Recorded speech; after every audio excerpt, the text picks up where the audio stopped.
এখন আমরা হচ্ছে পরাবৃত্তের স্পর্শক রিলেটেড অঙ্ক করব। আমি কোশ্চেনটা বলে নিই। Y square equal to 32x পরাবৃত্তের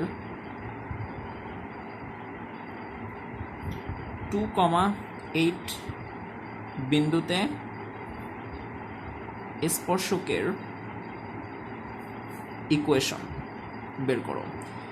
আমি 2,8 বিন্দুতে একবার বের করব, আরেকবার হচ্ছে -1, -2 বিন্দুতে স্পর্শকের ইকুয়েশন বের করব। ওকে,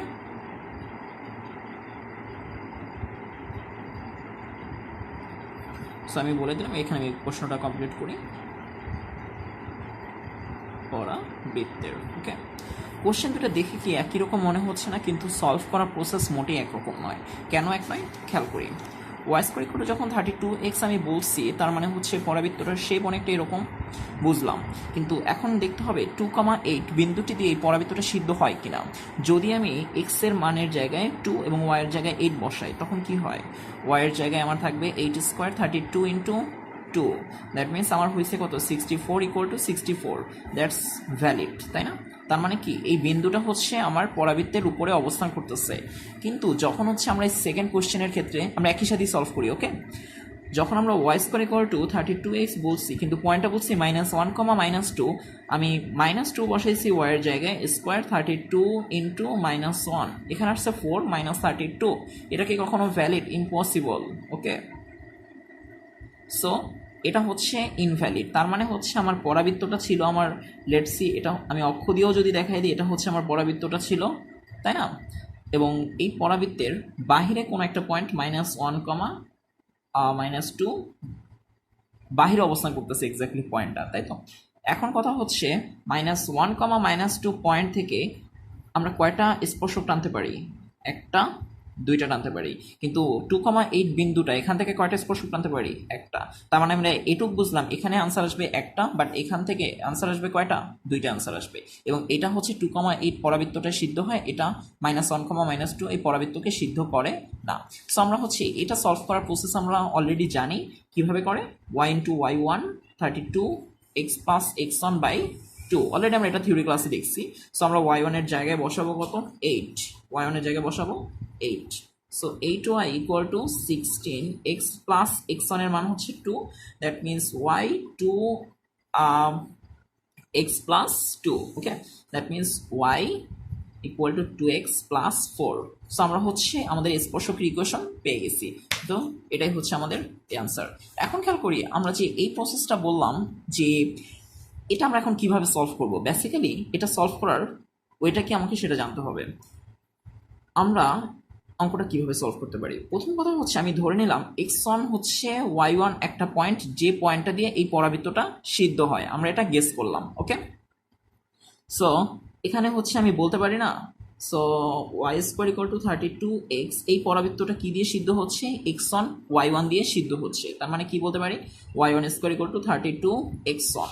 তার মানে আমি বলতে পারি, আচ্ছা এটা তো আমি বুঝলাম, y1 square equal two 32x1, just বিন্দুগুলো আমি বসাই দিলাম। এখন কথা হচ্ছে আমরা এটাকে ডিফারেন্সিয়েট করবো x এর রেসপেক্টে। সো এখানে কি থাকে? 2y1 dy/dx, আর এখানে কি থাকে? 32। দ্যাট মিনস আমি যদি বলি dy/dx কত হয়? 32/2y1, that means 16/y1। Okay, so dy/dx এটা অ্যাকচুয়ালি কি ইন্ডিকেট করে? ঢাল না? তার মানে হচ্ছে আমি বলতে পারি 16/y1 এটা হচ্ছে একটা ঢাল ইন্ডিকেট করতেছে। অ্যাট দ্য সেম টাইম দুইটা পয়েন্টের যদি আমি স্থানাঙ্ক ব্যবস্থা জানি, তাহলে হচ্ছে এটা ঢাল কি হয়? Del Y by del X হয় না? তার মানে কি y1, এখানে আমি বলতে পারি না del Y by del X, এটা কি হওয়া উচিত? ঢাল। এম ইকুয়াল টু ঢাল। তার মানে আমরা বলতে পারি এই দুইটা বিন্দু যদি আমি এ ধরে নিই আর বি ধরে নিই, ঠিক আছে? সো এ বি এর ঢাল, এ বি এর ঢাল আমি কি বলবো? y1 minus -2, that means y1 plus 2, x1 minus -1, that means x1 plus 1. Okay, x1 plus 1. So এখন দেখি এটাও ঢাল, এটাও ঢাল। তার মানে আমি বলতে পারি না 16/y1 equal to y1 plus 2 x1 plus 1। Okay, so আমরা এটা হচ্ছে এখন ক্যালকুলেট করবো। 16x1 plus 16 equal to y1 square plus 2y1। ওকে, এবার খেয়াল করি আমরা সবগুলোকে হয় x1 এ রাখবো নয় y1 এ রাখবো। এখন দেখি আমি x1 এর মানটা কিন্তু আমরা এখান থেকে পাইতে পারি, তাই না? সো আমি এখান থেকে কি বলতে পারি, এই জায়গাটা থেকে আমি বলতে পারি x1 ইকুয়াল টু কি y1 স্কোয়ার বাই 32। সো এই যে ভ্যালুটা আসছে y1 স্কোয়ার বাই 32, এটা যদি আমি এই যে x1 এর জায়গাটায় আমি বসায় দিই তাইলে আমার কাজকে অনেক ইজি হয়ে গেল না? So 16 into y1 square by 32 plus 16 আর বাকিগুলো যা আছে তাই লিখলাম 2y1। ওকে, সো এটা যদি আমরা ক্যালকুলেট করি কি বলতে পারি, y1 স্কোয়ার বাই 2। সো আমি এটা একদম লসাগু করে দিই ডিরেক্টলি, y1 স্কোয়ার 232, এরপর হচ্ছে গুণ হয়ে যাবে 2y1 স্কোয়ার 4y1। ওকে, এখন খেয়াল করি এটাকে আমি সব এক সাইডে নিব, y1 square plus 4y1 minus 32 equal to 0, বা এটাকে কি রাখা যায় y1 square plus 8y1 minus 4y1 minus 32 equal to 0। y1 common নিলাম, দ্যাট মিনস থাকে আমার হচ্ছে y1 plus 8 minus 4 y1 plus 8, that means y1 equal to কি থাকে 4 আর হচ্ছে মাইনাস 8। এখন আমরা খেয়াল করি আমরা তো আগেই জানছি যে y1 square equal two 32x1। So আমি y1 এর ভ্যালু জানি, সো x1 এর ভ্যালু তো এখান থেকেই বলতে পারি y1 স্কোয়ার বাই 32। অলরেডি আমরা এটা বসাইছিও এই ইকুয়েশন বের করার আগে। সো 4 হচ্ছে একবার এখানে বসাবো, আরেকবার বসাবো মাইনাস 8।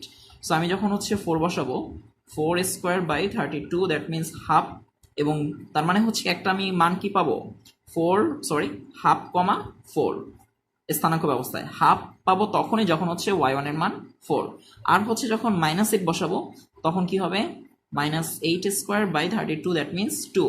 তার মানে হচ্ছে আমি আরেকটা স্থানাঙ্ক পাবো 2 কমা মাইনাস 8। ওকে, বেসিক্যালি এটা দিয়ে আমরা কি বুঝতে পারলাম, এটা দিয়ে আমরা বুঝতে পারলাম, খেয়াল করি আমরা যেটা করলাম এতক্ষণ, এই যে এই পয়েন্টটা হচ্ছে আমার কত হবে half comma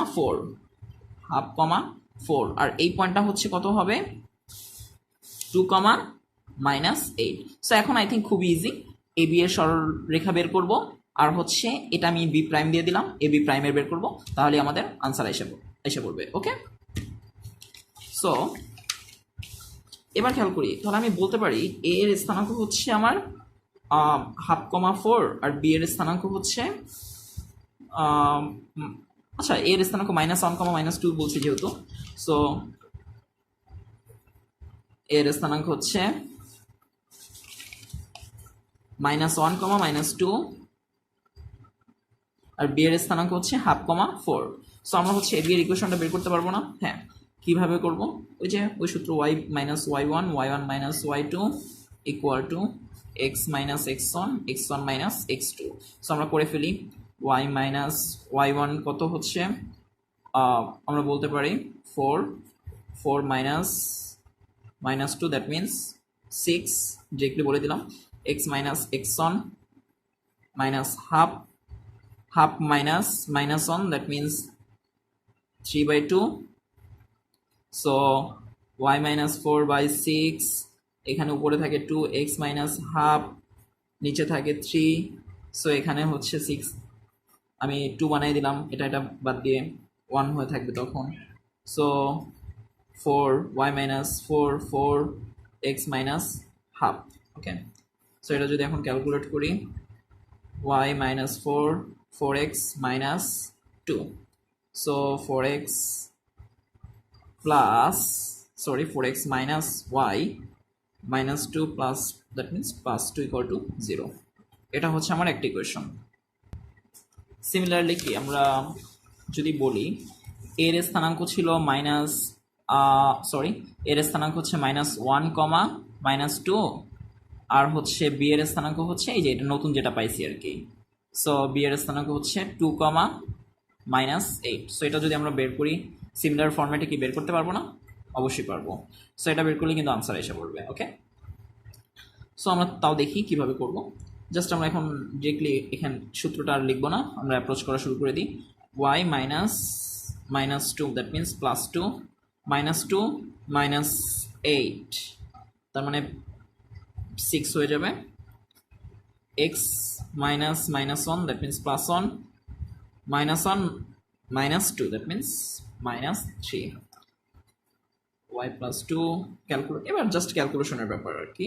so minus X minus one, so Y plus two minus 2x minus 2, that means 2x plus y plus 4 equal to 0. Okay, so এটা হচ্ছে একটা স্পর্শক আর এটা হচ্ছে আরেকটা স্পর্শক। কোন দুইটা স্পর্শক? এই যে আমরা এটা একটা স্পর্শক পাইলাম এবং এই একটা স্পর্শক পাইলাম। সো আমরা হচ্ছে -1, -2 বিন্দুতে দুটো স্পর্শক বের করতে পারলাম। ওকে, সো এটার হচ্ছে আমরা আরেকটা পদ্ধতি দেখবো এর পরের লেকচারে, মানে এই যে বাহিরের যে বিন্দুটার জন্য আমরা আরো একটা অ্যাপ্রোচ করে এটা সলভ করব। ওকে, দ্যাটস অল।